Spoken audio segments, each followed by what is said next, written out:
They're arguing over my jewelry. My daughter Susan screaming at my son Robert about who gets the diamond necklace. My grandchildren dividing up furniture before they've even buried me. My sister crying, not from grief, but because she thinks she deserves my car. I'm standing in the back of the funeral home watching this circus, and they have no idea I'm alive. 3 days ago, I faked my death. Let me tell you why. I'm Martha Reynolds, 78. Last month, I told my family I was updating my will.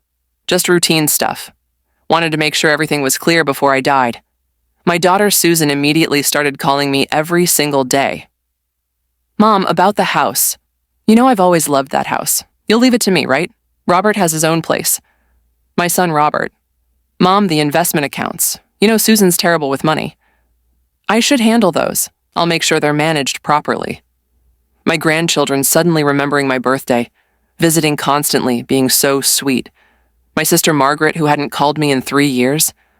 Suddenly, she's my best friend again. Everyone wanted to know what they were getting. Nobody asked how I was feeling. Nobody asked if I needed anything. Just, what am I inheriting? It broke my heart, so I decided to test them. I worked in theater for 40 years. Makeup, special effects, staging. I knew exactly how to fake my death. I told my family I was going on a solo wellness retreat in the mountains.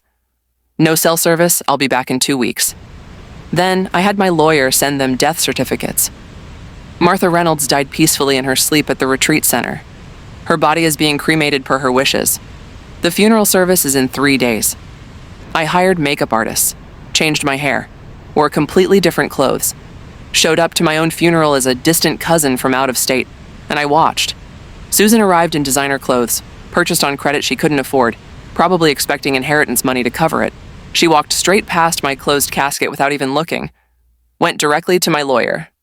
When do we read the will? Robert showed up with his wife, already discussing selling my house.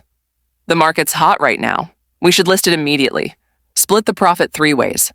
My grandchildren? On their phones. Taking selfies at my funeral.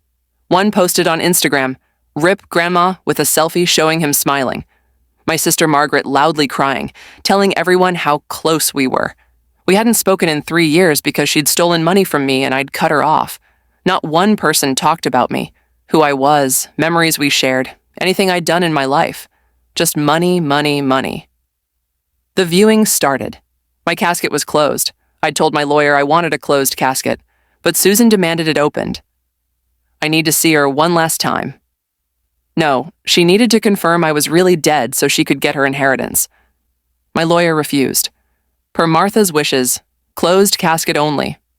Susan threw a fit, right there in the funeral home, screaming about her rights to see her own mother's body. Then the real show started. My lawyer stood up to read my will. The room went silent.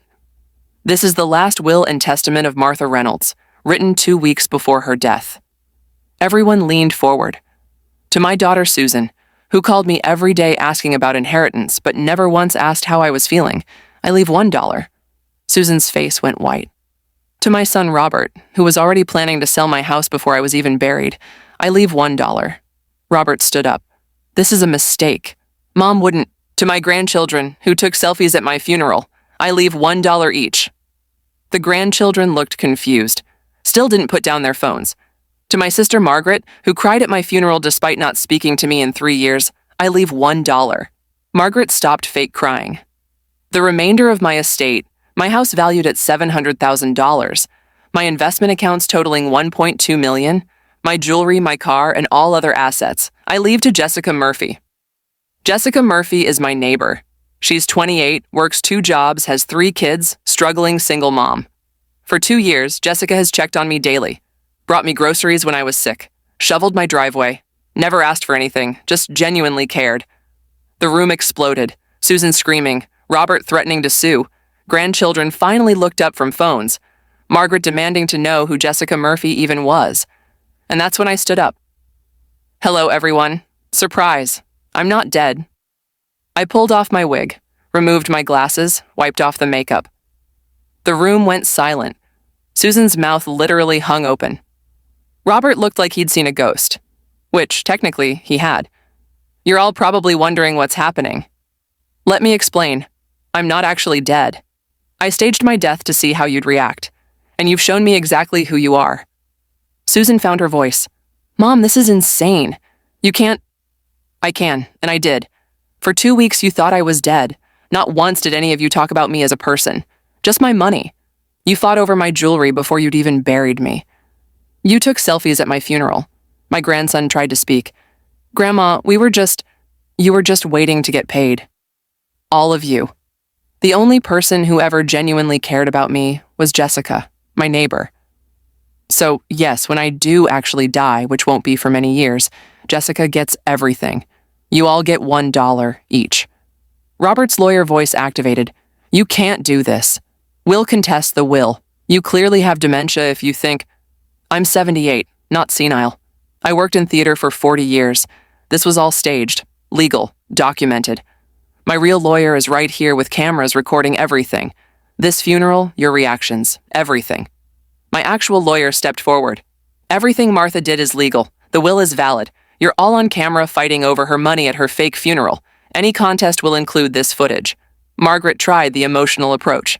"Martha, we're family. Family checks on each other when they're alive, not just when they die. Jessica is more family than any of you ever were." I walked out, left them sitting there in shock. 2 weeks later, Jessica called me crying. "Martha, your family is harassing me, saying I manipulated you, threatening to sue." "Let them. They'll lose. And the more they harass you, the more evidence we have that they only care about money." 1 month later, my family tried to have me declared mentally incompetent so they could take control of my assets. The judge threw it out after seeing the funeral footage. Ms. Reynolds clearly planned and executed an elaborate test of her family's character. That doesn't indicate incompetence. It indicates someone brilliant enough to expose people for who they really are. I'm 78 years old. I faked my death to see if my family loved me or my money. They chose money. So I chose Jessica, who never wanted anything except to make sure I was okay. My real will is filed. My real estate is in order. When I actually die, Jessica and her 3 kids get everything. Susan, Robert, the grandchildren, Margaret, they get $1 each, and they earned every penny of it. Sometimes the best revenge is showing people exactly who they are. And I did that by giving them exactly what they wanted. Access to my money, my will reading, my funeral. They just didn't expect I'd be alive to watch. The end. Subscribe if you're blown away. This is the craziest story yet.